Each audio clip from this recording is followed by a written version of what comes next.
Assalamualaikum warahmatullahi wabarakatuh. Alhamdulillah, wassalatu wassalamu ala rasulillah wa ala alihi wa sahbihi wa man tabi'ahu wa wala. La hawla wa la quwwata illa billah. Subhanaka la ilma lana illa ma'allamtana innaka antal alimul hakim wa qur rabbi zidni ilma. Saudara, sahabat, pemirsa Tablik TV yang dirahmati Allah, para peserta kajian tafsir Masjid At-Tanwir PP Muhammadiyah yang dimuliakan Allah Subhanahu wa taala. Alhamdulillah, kita bersyukur kepada Allah dengan mengucapkan alhamdulillah, bersolawat kepada baginda Nabi Muhammad sallallahu alaihi wasallam serta keluarga, para sahabatnya, dengan kita mengucapkan Allahumma shalli ala Muhammad wa ala ali Muhammad. Para pemirsa yang dirahmati Allah Subhanahu wa taala, Allah mengingatkan pentingnya kita membangun pondasi bangunan, terutama masjid, atas dasar pondasi ketakwaan. Dalam surat At-Taubah ayat 109, Allah mengingatkan dengan tegas, afaman assasa bunyanahu ala taqwa minallah wa ridwanin khairun amman assasa bunyanahu ala syafa jurufin har fanhara bihi fi nari jahannam wallahu la yahdil qawmaz zalimin. La yazalu bunyanuhum alladhi banaw ribatan fi qulubihim illa an taqatta'a qulubuhum wallahu alimun hakim. Teman-teman, sahabat-sahabat yang dirahmati Allah Subhanahu wa taala, bagaimana Allah Subhanahu wa taala menyatakan di dalam ayat 109 ini? Apakah afaman assasa bunyanahu, siapakah yang paling pantas untuk mendapatkan ridha Allah? Apakah yang membangun bangunannya di atas pondasi takwa dan keridhaan Allah? Ya, afaman assasa bunyanahu ala taqwa minallahi wa ridwan. Apakah yang membangun pondasi bangunannya itu dengan pondasi takwa dan keridhaan dari Allah? Khairun, itu lebih baik, amman assasa bunyanahu ala syafa jurufin harin fanhara bihi fi nari jahannam. Ya, lebih baik mana? Apakah yang membangun pondasi itu di atas berdiri nilai takwa dan keridhaan Allah, atau berdiri di atas syafa jurufin harin, bangunannya berdiri di atas apa? Jurang api neraka. Fanhara bihi, maka dia akan hancur, jatuh, rapuh. Saudara bikin bangunan ya di pinggir jurang, bagaimana mau membangun pondasinya? Ya, jurang itu akan menghancurkan kita. Kita membangun rumah saja di lembah yang rawan gempa, yang di daerah banyak gunung berapinya, kita saja berhati-hati. Takut ada longsor, takut ada gempa bumi, takut ini dan lain sebagainya. Apalagi yang membangun bangunan rumahnya itu di atas jurang api neraka. Nauzubillah min dzalik. Maka Allah Subhanahu wa taala mengingatkan, ya, kalau kita membangun peradaban suatu bangsa, kita harus bangun di atas pondasi apa? Takwa. Ya. Afaman assasa bunyanahu ala taqwa minallahi wa ridwanin khairun amman assasa bunyanahu ala syafa jurufin harin fanhara bihi fi nari jahannam wallahu la yahdil qawmaz zalimin. Orang-orang yang membangun bangsa dan negaranya di atas pondasi yang rapuh, dia adalah orang-orang zalim. Sebaliknya, yang membangun peradaban bangsanya ini berdiri di atas pilar ketakwaan dan ridha Allah Subhanahu wa taala, merekalah orang-orang yang beruntung. Ya, mereka orang-orang yang beruntung. Maka hati-hati, kita membangun rumah saja, membangunnya dengan pondasi yang kuat, yang kokoh.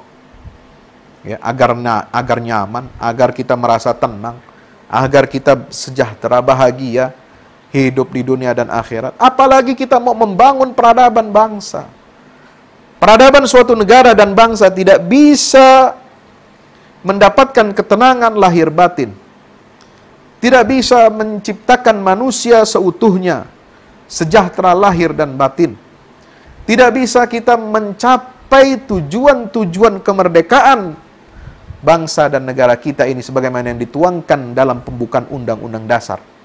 Untuk menciptakan apa? Perdamaian dunia, keadilan sosial, untuk mencerdaskan kehidupan bangsa dan sebagainya sudah bagus diungkapkan dalam pembukaan konstitusi kita.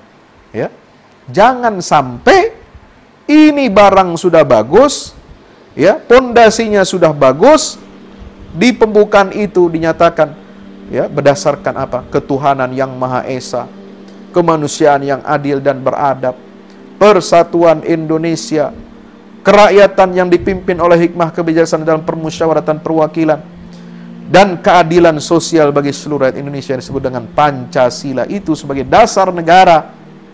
Jangan sampai dirubah-rubah. Ini sudah sesuai dengan amar perintah Allah Subhanahu wa taala, afaman assasa bunyanahu ala taqwa minallah wa ridwanin khairun amman assasa bunyanahu ala syafa jurufin har fanhara bi fi nari jahannam. Kenapa? Karena diletakkan sila paling pertama, yang paling tinggi, yang menjiwai seluruh sila-sila berikutnya adalah ketuhanan yang Maha Esa. Adalah nilai ketakwaan kepada Allah Subhanahu wa taala. Adalah untuk kita mendapatkan ridhonya Allah Subhanahu wa taala. Jangan diganti, jangan dirubah, jangan direduksi lagi, Saudara. Maka, ya, pemirsa Tabligh TV yang dirahmati Allah, peserta kajian tafsir yang dirahmati Allah Subhanahu wa taala, maka kita ingat firman Allah, akan ada banyak orang yang ingin berusaha menghancurkan pondasi suatu bangsa dan negara. Dengan cara bagaimana? Dengan merubah pondasinya, dengan merubah dasarnya. Peradaban bangsa itu akan hancur, akan rapuh, akan lenyap kalau diserang akidahnya, ideologi bangsanya, diserang oleh nilai-nilai yang anti ketuhanan, oleh nilai-nilai sekularisme, oleh nilai-nilai ateisme, oleh nilai-nilai materialisme. Mereka akan serang pondasi kehidupan berbangsa kita ini. Dengan cara apa? Ya, ingin merubah, memeras Pancasila menjadi Trisila misalnya, atau Ekasila, yang tidak ada kaitannya dengan ketuhanan, tidak ada kaitannya dengan nilai-nilai agama, dengan nilai religius.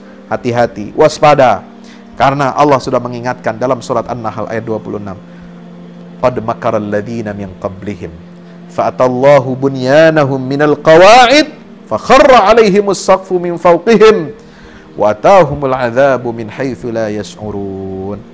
Orang-orang terdahulu telah berbuat makar, ya, maka Allah akan setelah menghukum mereka. Bagaimana Allah menghukum?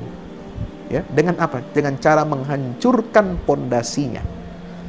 Pondasi negeri mereka itu dihancurkan oleh Allah. Sehingga apa? Kharra alaihimus saqfu.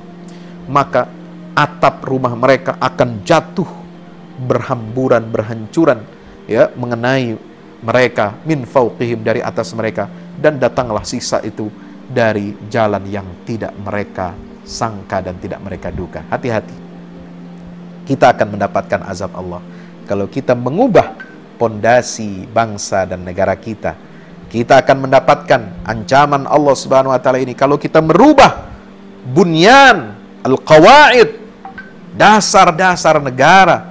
Tidak bisa ditawar-tawar untuk kita ganti-ganti dengan nilai-nilai yang jauh dari takwa kepada Allah, bahkan melawan, ya, ketakwaan dan keridhaan Allah Subhanahu wa taala. Mudah-mudahan bermanfaat agar kajian akidah kita ini kontekstual, sesuai dengan apa yang kita rasakan, ya, pada saat ini di tengah-tengah masyarakat. Mari kita minta kepada Allah Subhanahu wa taala agar Allah melindungi bangsa dan negara kita ini, agar Allah melindungi umat Islam dari makar musuh-musuh negara, musuh-musuh agama, musuh-musuh Allah, musuh-musuh Rasul yang ingin mengubah dan mengganti dasar-dasar negara. Mereka akan berupaya sekuat tenaga untuk mewujudkan visinya yang anti terhadap ketuhanan yang Maha Esa.